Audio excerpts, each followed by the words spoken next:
بسم اللہ الرحمن الرحیم۔ 9 ذی الحج کو یوم عرفہ کہتے ہیں۔ حدیث صحیح میں ہے کہ رسول اللہ صلی اللہ علیہ وآلہ وسلم نے ارشاد فرمایا، یوم عرفہ افضل الایام ہے، اور جب یہ دن جمعہ کا ہو تو یہ 70 حجوں سے افضل دن ہے۔ اسی دن دین اسلام کی تکمیل اور نعمتوں کا اتمام ہوا۔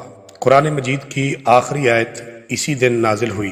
عام طور پر یوم عرفہ کو حج سے مناسبت کی وجہ سے حاجیوں کے لیے ہی اہم اور باعث اجر و ثواب سمجھا جاتا ہے، جبکہ حقیقت یہ ہے کہ یہ دن حاجیوں اور حج نہ کرنے والوں سب کے لیے اہمیت اور فضیلت کا حامل ہے۔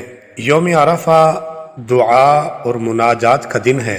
عرفہ کا دن دعا کرنے اور دعا کی قبولیت دونوں اعتبار سے صرف حاجیوں کے لیے ہی خاص نہیں ہے۔ ترمذی کی حدیث مبارکہ میں آپ صلی اللہ علیہ وآلہ وسلم نے عمومی طور پر بغیر کسی فرق کے عرفہ کے دن کی دعا کو سب سے افضل دعا قرار دیا ہے۔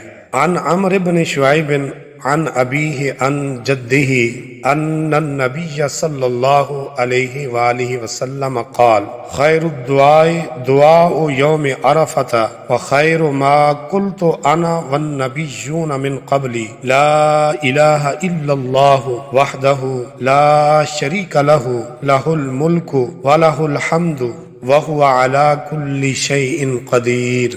حضرت عبداللہ بن عمر بن عاص رضی اللہ عنہ سے روایت ہے کہ حضور نبی کریم صلی اللہ علیہ وآلہ وسلم نے ارشاد فرمایا، دعاؤں میں سے بہترین دعا عرفہ کے دن کی دعا ہے، اور میں نے اب تک جو کچھ بطور ذکر کہا ہے اور مجھ سے پہلے جو دوسرے انبیاء کرام نے کہا ہے، ان میں سب سے بہتر دعا یہ ہے، لا الہ الا اللہ وحدہ لا شریک لہ لہ الملک ولہ الحمد وہو علی کل شیء قدیر۔